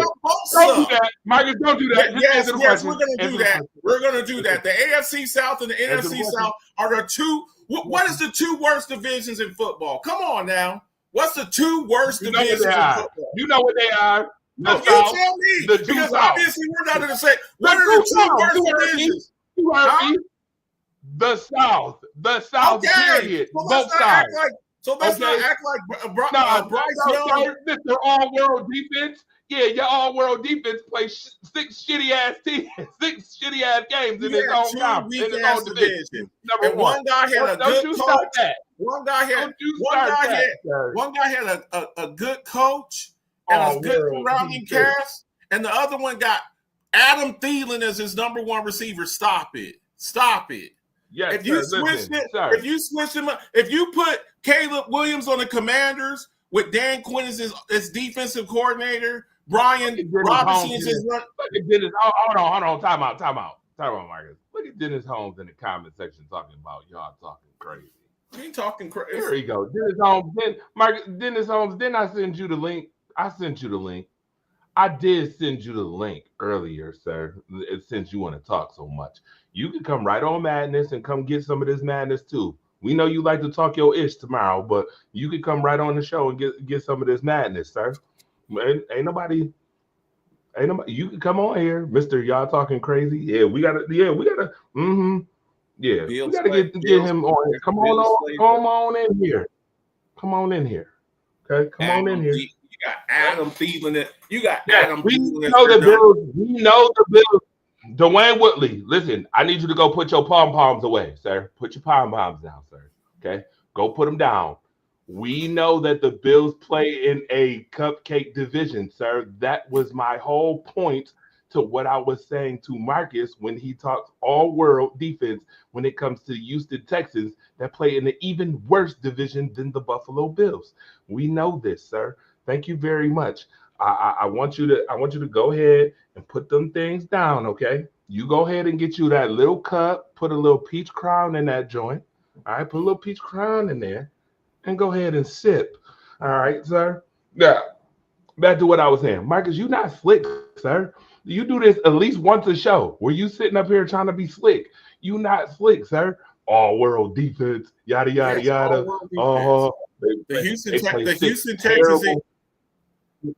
Terrible games. They play terrible offensive line. They have a terrible offensive line. The Houston Texans, look, two things can be true with the same. Look, the Cincinnati Bengals have an all-world offense, and their defense. Sir, their defense point per game was 18th. Last year, their defense was 18th in points per game, sir. I'm talking about their rookie years. Rookie season. We ain't talking about that year two. We're talking about rookie season. What was the Texans ranking the rookie year? Come on now. What was the Houston Texans ranking? Actually, I'm sorry. I misspoke. The Texans was 10th. His rookie year? No, last year. Okay. And so what was it in 2023, his rookie year? Because I think Will Anderson Jr., they swept. They had the coach, the rookie coach of the year, the defensive rookie of the year, and the offensive rookie of the year. You don't think that? Come on, dude. Come on. That's not a lie, sir. Wait a minute, Dwayne Woodley. Let me talk to Dwayne Woodley for a second. Mr. Woodley, we debunked this last week. I know you had to have been watching the show last week, sir. I get it. Marcus the Alphabet has a lot of passion when it comes to the AFC East. But if you watch the show last week, and Marcus can try to deny this or try to ignore the fact that I asked him about his damn division and what team was more consistent than Miami, because they haven't been consistent at all over in the NFC East. I mean, y'all have had how many different divisional winners, and then the Jets have been trash. That's good. You act like that's a bad thing. Because we don't really? That's the hill you want to die on? That's the hill you want to die on? No, I'm not. I don't, sir. I don't die on hills, sir, because last week we had this conversation. Yes. Ain't no hill to die on, sir. I'm not a Miami Dolphins fan. You don't try to talk to Tyreek Hill and ask him about that hill to die on. Not me. Ask him. I asked you last week, and you agreed with me. With the New England Patriots coming to the NFC East and win the division 11 years in a row. That's the only thing that you 11 years in a row. Yes, cupcake division. 11 years in a row. And you're saying that, they haven't had that. Yes, because we have a competitive division. Not because we let one team kick ass the entire time. Y'all lost the division 11. You let the New England Dennis. You're NFC. You're NFC East like me. Dennis Holmes. And this is not. You said it wrong. You said it. Hold on. You said it wrong. You got to say the greatest division of all time. Okay, Dennis. With the New England Patriots, even with Tom Brady, come in his prime, come into the NFC East and win the division 11 years in a row? No. Just like the Tampa Bay Buccaneers wouldn't come in the NFC East and win it 5 years in a row. Just like the Buffalo Bills wouldn't come to the NFC East and win it 5 years in a row. No, exactly. You play in a cupcake division, and y'all sit up there and y'all cheer because y'all. Oh, we didn't want to. You play. You play. I like all the hypotheticals. Hang on. We're just saying though. When I say a cupcake division, and you're beating Zach Wilson, where's Zach Wilson at? Listen, that's totally fine. Hey, where's Zach Wilson at? That's totally fine. That is totally fine. But the only narrative that I gave you last week, and it was pretty steep. It was pretty steep, sir. NFC East. Said, what team in the NFC East, outside of the Philadelphia Eagles, have done better than the Miami Dolphins? That's what I asked you. Do you respect the Dallas Cowboys? Dennis, when you play, hang on, Dennis. Look, I got an Eagles fan right here. You're talking about because Dennis. Well, but I'm gonna answer. Can I answer Dre's question? Okay. The Dolphins, have they won a playoff game in the last 5 years?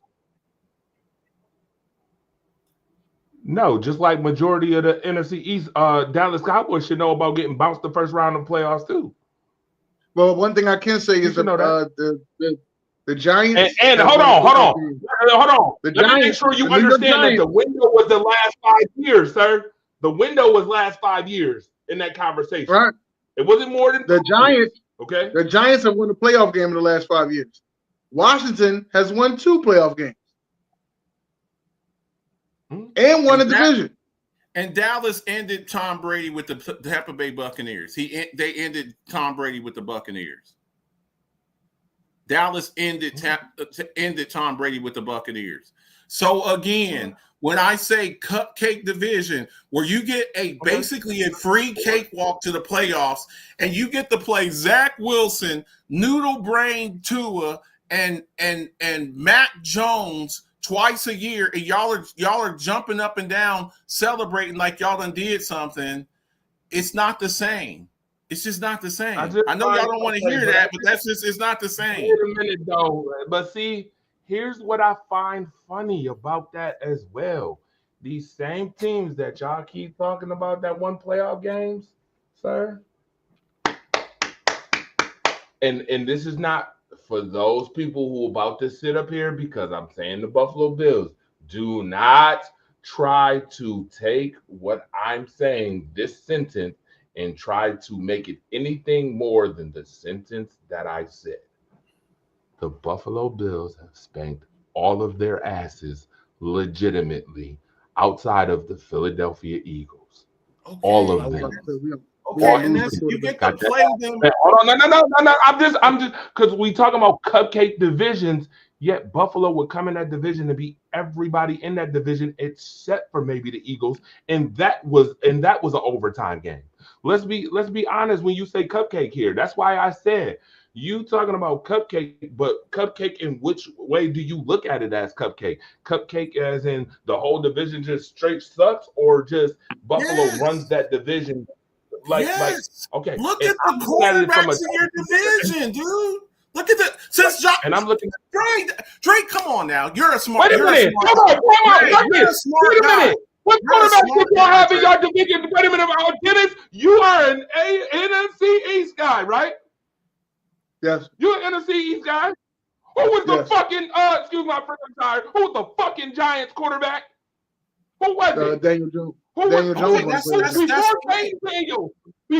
Jayden Daniels, who was their quarterback? Hold on. Who was they had 13. They had 13 different quarterbacks in Washington, and Scary Terry still produced consistently. But I'll let that be different. That ain't correct. But that's all I'm saying. You're talking about quarterbacks. Who was y'all quarterbacks? Who? You're making it seem like y'all had the greatest quarterback since sliced bread. And I got sliced bread right here. All those quarterbacks.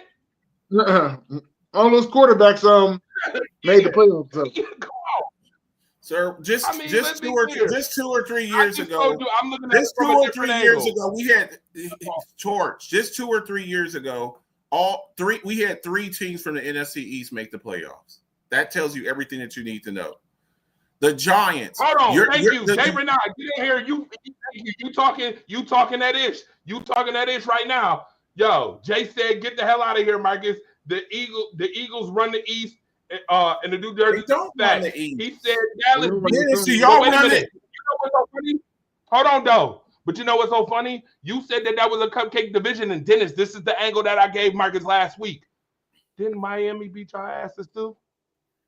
Okay, are we talking one game? Because, okay, see, and here we go again. Okay, hold on, but the Jets beat y'all. But the Jets beat you. The Jets beat us too. Okay, we always lose to the bum. We always lose to the bum team. Watch this. Hey, listen, Dennis. Oh, watch the man over here. I love Marcus Betts to death, but watch him over here. He will literally talk that shit about Zach Wilson. Beat the Bills. But yeah, Zach Wilson beat the Eagles too, sir. Okay. Where your energy for that? Okay. Where your energy at? You know what? When the Jacksonville Jaguars had the number 1 pick 2 years in a row, Josh Allen lost to them 9-6. 9-6. It happens. Yeah. It happens, dude. You're celebrating one. We're talking about consistent. You play. I'm not celebrating anything. No, wait a minute. You put me in that celebration. The weak ass. No, I'm not. I'm making a point. Why? Hold on, time out. Why when I make a point, are you trying to act like I'm everybody else celebrating? Don't be putting me in that party. I don't go to city parties. No, because when somebody says something derogatory, because this is what you do. When somebody says something derogatory about Buffalo, you talk about pom-poms. The only person that had pom-poms was you. Nothing but real about Buffalo. You talk about pom-poms. The same guy they had on a Buffalo Bills snow cap and a damn you know what? It be hold on, watch this. You know what, Dennis? It be your own people. Listen, it be your own people trying to be funny. Bring it back because 5 years ago. You brought up 5 years ago. You brought up pom-poms. No, I don't pom-poms. You brought up pom-poms. 5 years ago. I went to a game. I sure did. I went to a game and wrecked Buffalo. So then don't say pom-poms then. Then don't say pom-poms. Because the only one with pom-poms was you. I wasn't in my media. I wasn't in my media state. I wasn't in my media state. Your media. Most people that. But not that day I wasn't. Not that day I wasn't. Just because you're doing media don't mean you got to go to the game looking like Farnsworth Bensley, okay? Just because you know what? With a scarf, and a beanie. So you're talking. Here you come with your pom poms. The only person with pom poms was you. The only person with. I don't got no pom-poms. I'm gonna say this though. We haven't lost to Jordan either. Just want to put that out there. We ain't lost to Josh or Jordan, so I'll put that out there. Oh yeah, and you know what? Y'all get respect for that. No, I ain't no You know what? You over here trying to take up for Dwayne Woodley. I get you, Mr. Cat Cut. I can't watch Marcus be out for good. He ain't quit. Listen, I hit that from a whole different angle. We can't do it. Nobody can. Yay! What? There you go. I told you he got Josh Allen in his closet somewhere. He in his man cave. I'm telling you right now, Josh Allen's jersey, shirt, hat, face is down there in that man cave somewhere. Somebody I think he got a Josh Allen cue ball on the pool table. Yes, get this man a search warrant. Yeah, look at him. Look how he had to look. Look at him. Exactly. Get a search warrant for this man's house. I'm telling you, because there's two things that can get him to break. I'm a fan or defend him. Either or. I give credit. I give credit where credit's due. I give credit where credit's due. I really do. Just because I got a Cowboys helmet up here, I like good players. I'm not an Eagles fan. I like Saquon Barkley. I like. Say I'm Saquon- a big Saquon- Saquon Barkley Saquon fan. Hold on, Dennis. Do we got a premature confession coming out? My man got a Josh Allen jersey down there somewhere in that band game. I'm telling you, he ain't slick. No, Wait a minute, what did you pulling at? I know damn well you ain't got one right now. Look, right, he over here pulling up Saints. Saints stuff. I like good football. I like good football players. You know who else I like? I like Josh Jacobs. I'm a big Josh Jacobs fan. But guess what? I'm not going to wear a Green Bay Packers scarf to a game. I'm not going to do that. So that's the difference. You talk about pom-poms and cheerleaders. The only person that was pom-pom and cheerleading was you. Yep, I was. That night sure was. And New England got their ass whipped. I'm talking about New England got that ass whipped. I'm talking about the worst ass whipping in New England playoff history. Got that ass whipped. And it was -5 out there. See what he ain't going to tell you, Marcus the Alphabets with his slick ass. He ain't going to tell you that in Buffalo, it was like -5 degrees and snow everywhere. So what you thought I was gonna wear some plain Jane ass shit to a Bills game -5?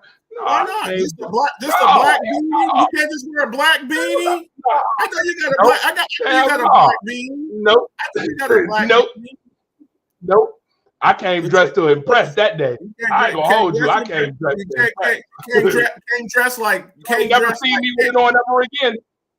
You ain't never seen me with it on ever again though. Cam Newton came dressed like Cam Newton on his podcast. That's how you came dressed. Fact. All you need was all the way. All the way. No, but it wasn't like that, Dennis. I see your face. No, I don't do that, sir. I know what you trying to. Nah, brother. Don't let Marcus fool you. No, your face said it all. You ain't slick. The ignorant thinker. That thinking, we saw what you was thinking right up there. It had that big ass cloud. As soon as he said Cam Newton, boy, you see this face light up? Everybody said you ain't slick, Dennis. We watching you. I didn't say anything. I've learned to listen and don't judge. Yeah, I don't want to hear that shit. Let me read some of these comments that we got. But Marcus as a Josh Allen fathead. All right, Marcus doesn't give Waddle props. Yes, he do. No love for H. Look, you know where H-Han played, right? College ball. He's from Texas. I like H-Han.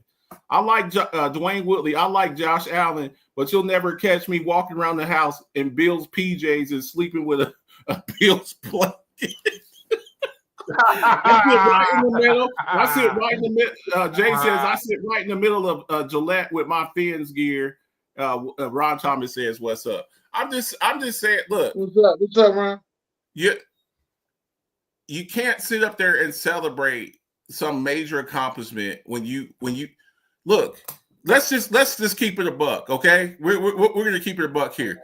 If it wasn't for the dominance of Tom Brady and Belichick for 20 years, the way that we just talked about the AFC South and NFC South, that would be the AFC East. Okay. The only reason that anybody's ever talked about the AFC East is because of Tom Brady.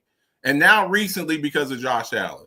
But if it wasn't for those Patriots team, y'all would be the losingest. Y'all would be the losingest division in all the football. Who was in the AFC East before it merged to the 4 divisions? Colts. It used to just be 3 divisions. So the Colts was in there. So okay, so they did have something to talk about with Tom Brady. Well, I mean, the Patriots. He's full of it. Drew Bledsoe was rolling before that.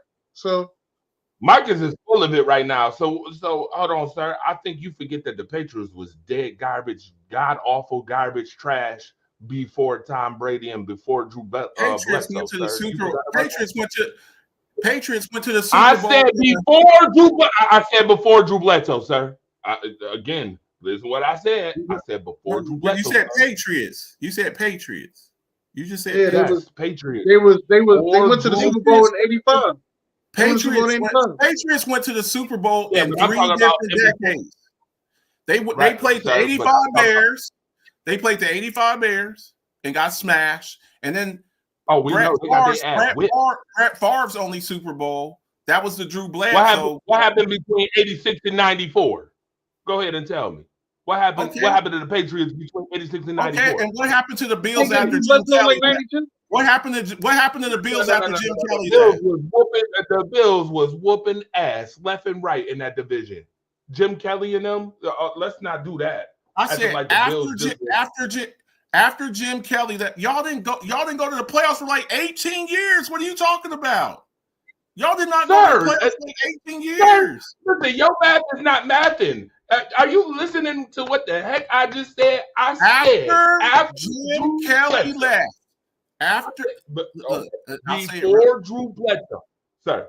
Before Drew Bledsoe. Okay. That would be 94, 86 to 94. After that Bears Super Bowl, the Patriots went doop. They went doop. And the Bills was yes. What are we talking? What? Yes, we know this. We know this. So again, but I'm because saying they had a drought. That because sorry, did you Just not like say y'all that? had a drought. Just like y'all had a drought after Jim Kelly left. From between Jim Kelly, when you were out there with Doug with Flutie Flakes and all EJ Manuel all those years. Oh yeah, we know. So, hold on. The Bills went to the playoffs with Flutie Flakes. What you talking about? Okay, sir? I'm saying y'all didn't do anything. I just want to make sure you by the way, shout out to what do you got to do? I just want to know that. What do you got to do to be sitting you did something? I'm just asking. Sir, the Bills haven't done shit. Let's be clear. I'm just saying, but what do you have to do? You have to win the Super Bowl to consider that you've done something. You have to win the Super Bowl. At least get to like the conference championship. First of all, hold on. So this is to get to the conference championship, you got to be a top 4 team in the league.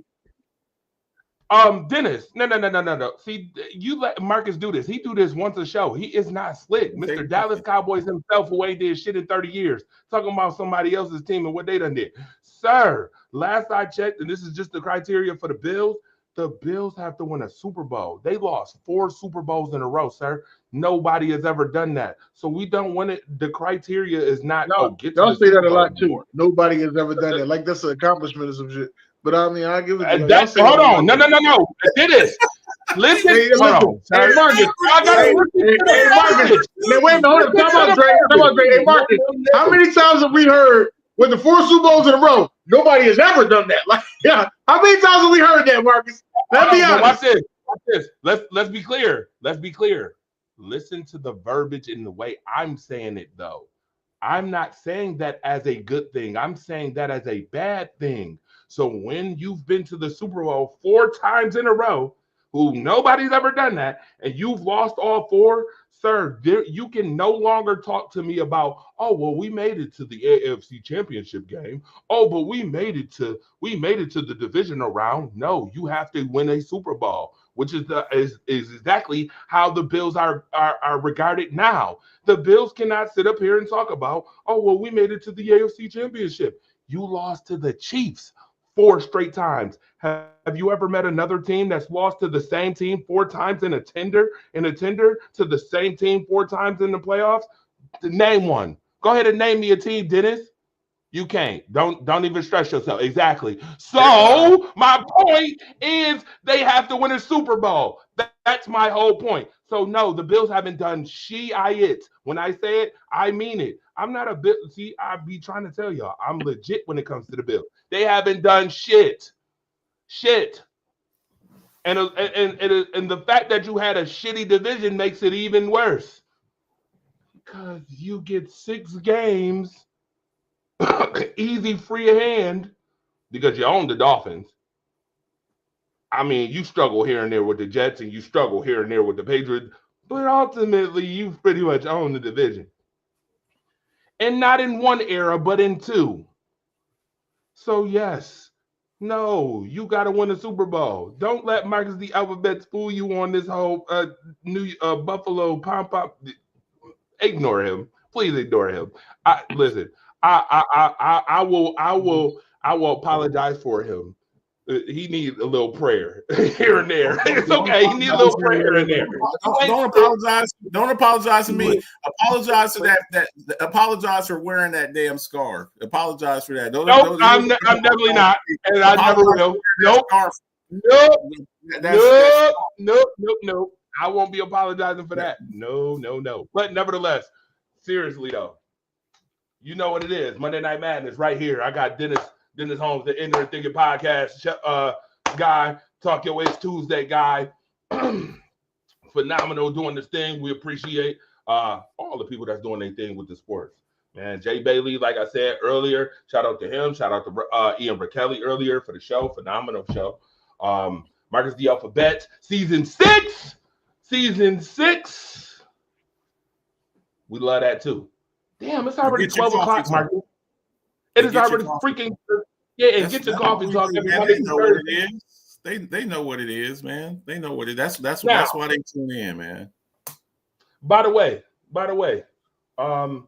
yeah, we appreciate this. This got to happen more often. Look at this. Already damn near 2 hours on a damn show, and it's 12 o'clock. Dennis Holmes, your show is tomorrow. The show's tomorrow. Stay tuned tomorrow. Yeah, show tomorrow, 8 o'clock. Absolutely. Okay. All right. You know it. Listen, support 2025. I said this before. I'll say it again. Positivity is needed more than ever in 2025. It's too much bullshit in 2025. I'm tired of the bullshit in 2025. It's FAFO season. Fuck around, find out season. Motherfuckers is getting exploited. Motherfuckers is getting fired for dealing with 19-year-old girls, making us look bad. Whoa, what is going on here? Hold up, man. I came on to a family-friendly podcast. Hold up. My daughter's 17. What's going on here? Like, hold up. This is crazy. You know what's going on. Whoa. You know what's going on. Somebody wasn't so sharp. That's why. Somebody who was supposed to be sharp wasn't so sharp. Somebody gave up their entire damn football career earnings. Damn fool. Career earnings. I don't think he gave up. Okay, are we gonna talk? Do we have time to talk on this, or y'all don't? We cutting it off. Let's finish up the show with that. Then we can do that. We got like 18 minutes. I don't really think that what the rumors are said of what he gave up is what he gave up. Is what I'm gonna say. He got sued for 50. I don't think that he gave her 50. Rumors are saying that he gave up 23 million. I don't think he gave up 23 million. I do. I do. Because here's the thing. They said that we heard some of the recordings, and then he brought her name up, and then they're like, okay, you want to try to put us on blast? Watch this. So we're going to release some more of this. And if you keep talking, we're going to put out video. So that's a setup. I think the videos were so egregious that they're like, look, you better do this, because if we break out these videos, people, with he's hearsay, he say, she say stuff. It wasn't until we saw the video of Ray Rice knocking his girlfriend at the time, wife now, knocking her out in that elevator, that it really is like, oh, we kind of thought things were bad between Diddy and Cassie, but what was it that really set us off? When he was kicking her in the face and dragging her around in the hotel. I think that there was videos so egregious and so damning that they're like, look, you better. What? Wait a minute, Marcus. Yeah. Do y'all remember weeks before this came out, Shannon Sharp wasn't he on a show, and he in his background, he had something in his background, female, he was smashing out. Yeah. I remember you remember that, Dennis? You sure that wasn't her? You sure that wasn't her? She was older. That's what I'm saying. But that's what I'm saying though. When he first met her, she was 19. I think she's like 23, 24 now. I think that they had video of before, and I think that they told him, look, you got one chance to get this right. You better do, and then you see how fast she didn't even show up to court. She didn't even show up to court. That's what it was. She didn't even show up there like so. He gave that money up quite quick. I ain't gonna hold you. And then ESPN was like, get him up out of here. Get him up out of here. He asked them to wait until today to fire him so he could, so he wouldn't overshadow his brother at the Hall of Fame. And they're like, nah. So you did something so egregious that ESPN was like, nah, this guy, he's got to go today, right now. Y'all remember on Menace to Society?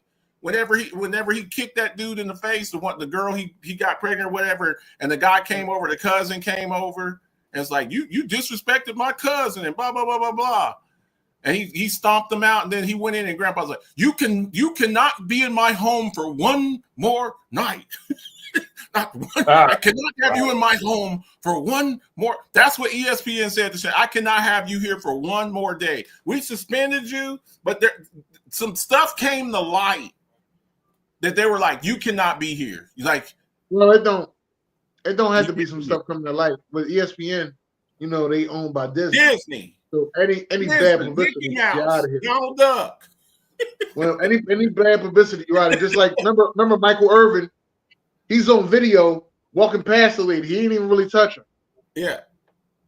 He still got fired from ESPN. You can't do that. You remember what was it? LeVar Ball? He made that crazy comment to Molly Karam. And he asked if can I borrow your ear for a minute? Can I borrow your ear for a minute? You can borrow anything you want from me. You're banned from coming back here ever. He made a pass at Molly Karam and they kicked him up out of. You can't do that, man. You just can't. True goofball behavior, man. So Shannon Sharpe, he better be. This man. At First Take, he's making $6.5 million a year and had $100 million contract on the table extension. $100 million. $100 million. I didn't know that was for First Take. I didn't know that. Well, that's for that. It's like the contract. It's like 10 years. 10 years. That's what he does on ESPN. At the time, he did First Take. I thought somebody else was going to. I honestly thought it was from FS1. No, he left FS1. Yeah, because of Skip Bayless. Yeah, that was ESPN. That was it. And he got people. Here's the other thing people don't understand. You go back and research and see. Here's the thing about it. Once you start researching and digging up stuff, then a lot of other stuff comes up. Shannon Sharpe also got fired from CBS. Y'all remember before he went, he got fired from CBS. So you didn't been fired. You got fired from CBS. You left FS1 under bad terms. Just quit up on them. He bought out his contract and left. He's like, I can't work with Skip no more. Then you get a deal with Stephen A. falls on the sword for you to come over to First Take and ESPN, and then you get fired on your day off like Craig. From First Take. You're lucky you got Club Shay Shay and what is it, Nightcap or whatever, the show he does with Ocho. Nightcap was actually doing good. They were supposed to go on tour. Oh, wait a minute. Now you said they were supposed to go on tour. And then this news came out. Mm-hmm. That's what I'm saying. It's like a Club Shay Shay was doing great too. His Club Shay. No, it still is. That them shows still doing good numbers. Yeah, I know, but Cat Williams set that thing off. Yeah, that Cat Williams interview, that Cat Williams interview went viral, man. Like he made like a few million. But this just goes to show you, man, when you can't control your urges, man. You just done cost yourself probably close to $200 million. Yeah, I think he's gonna get it back. And see, I don't know, man. Because I think where you can't go back to ESPN. You can't go back to CBS. No, but they giving out $100 million deals everywhere. So I'm not gonna sit there and say, oh, he can't go back to such and such. But the reason I thought the $100 million deal was from FS1 because FS1 got rid of all them shows. Yeah. And at the time, FS1 was looking for something different. As you can see, FS1 talked to Barstool now, And now Barstool's part of FS1. Well, some parts of Barstool shows. I ain't gonna say all of them. Mm-hmm. But that's why I thought Nightcap was going to FS1. And what Shannon Sharp, by the way, made it so egregious that Disney didn't just fire Shannon Sharp. They went ahead and fired Kendrick Perkins too. Yeah, well, they was gonna fire Kendrick Perkins anyway because they got to make room for the money that they got to pick up for Shaq. Shaq and Charles Barkley and Chuck and all of them. Yeah. They got to make room for that money. So getting rid of Shannon and Kendrick Perkins was like, cool. Let's get rid of 2 more, and then we got enough money for them. ESPN's downsizing anyways, man. Because the thing about it now, people aren't really. Some of these shows are like 2-hour-long shows, and people's attention span ain't really like that anymore. When do you sit there and watch something? If you got a show, you need to start putting people together that are multi sports oriented. Like you just can't have somebody there that's a football guy. You can't have 4 football guys there and then have a basketball conversation. Not saying that they don't know what they're talking about, but they ain't always making sense. Is what I'm trying to say. Just the basketball guys. You won't say it. I will. You won't say it. I will. They don't be making no sense because I don't want to hear Stephen A. Smith talking hockey or boxing, and he tried that, or MMA, and that was terrible. And I damn sure don't want to hear Shannon Sharp trying to talk basketball. He was sitting over there. He was sitting up. He had a show one time where he's sitting over there and he's debating with Barry Melrose. That was terrible. He was debating. Yeah, Stephen, they got to stay in his lane. That's what I be saying. They be having these plants. Oh, I'm sorry. I'm sorry. Did I say that?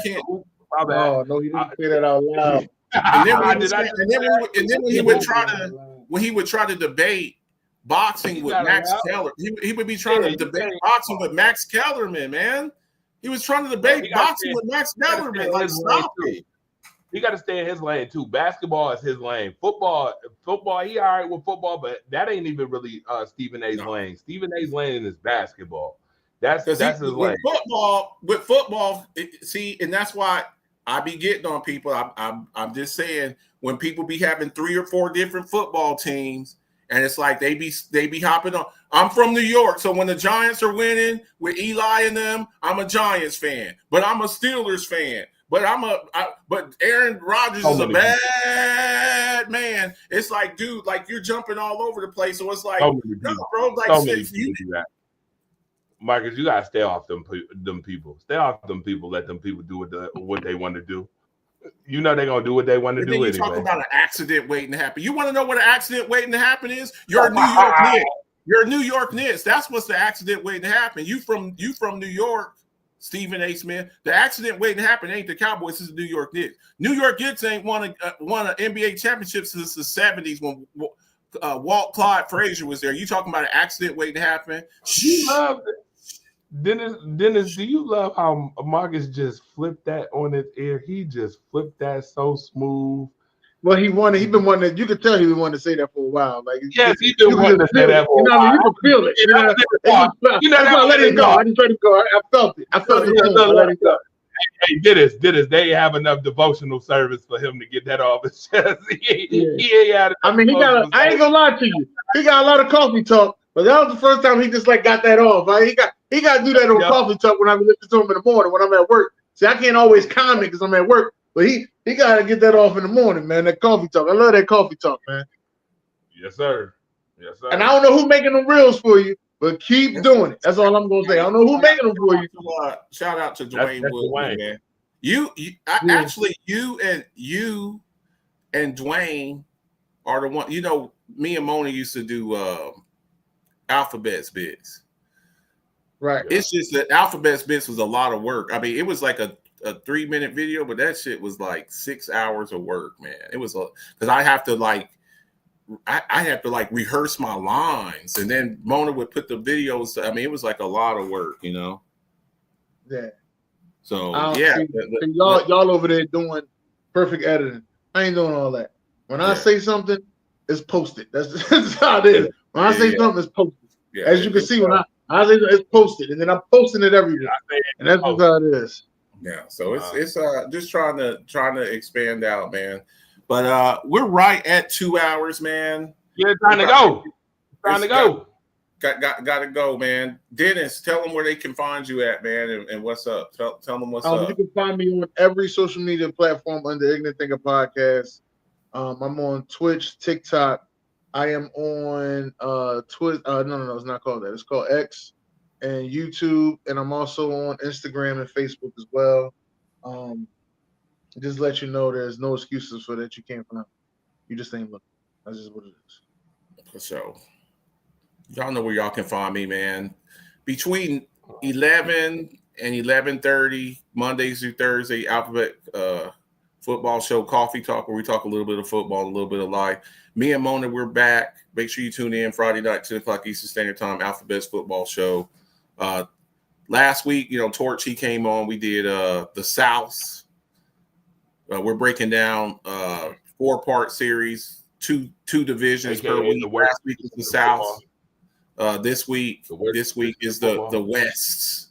The West, AFC West, NFC West, Chiefs, Broncos, Chargers, and then we'll be talking about 49ers, Rams, Seahawks. So make sure y'all tune into that. It should be pretty good. And them zesty ass Raiders, letting that boy kiss him on his forehead. What type of shit is they on over there? Them zesty ass Raiders. That was gambling shit. That's that gambling shit they on. They gambling right now. We're doing some crazy. Clout chasing and gambling. Straight up Right. crazy. With that being said, Monday Night Madness, whole lot of fun. Y'all see what it is, man. Again, we turned up.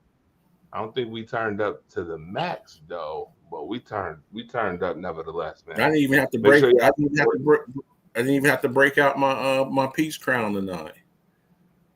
That shit probably empty. That's why you ain't. That shit probably empty. That's why you ain't break it out, because that shit empty. So go ahead and show everybody that it ain't empty. Go ahead, let's see it. One time for the one time. Let's see it. That's pretty much that shit is empty. I told you that shit is empty. I knew it. They got we gotta get bigger. Hey, we gotta get bigger. You in Texas, everything bigger in Texas. What they told me when I was down there, you gotta get bigger bottles. That's what it is. I got a decanter, my skull decanter, but that motherfucker empty. Go ahead, empty. I knew it. All right, y'all. We'll see y'all again. Thanks, Dennis Holmes, for coming out. Marcus the Alphabet. Y'all know what it is. Y'all for putting the code. Y'all know Thursday. Y'all know what it is. Rise Up Unlimited Radio Show on Thursday. Look at this. He dying for Pete Crown over here. I might be available Thursday, man. I might be available Thursday. All right, cool. We gonna talk. You know what we talk? We talk basketball, football, WNBA, all that good stuff. By the way, before I go, I gotta do this. That's not my lane. That's not my lane.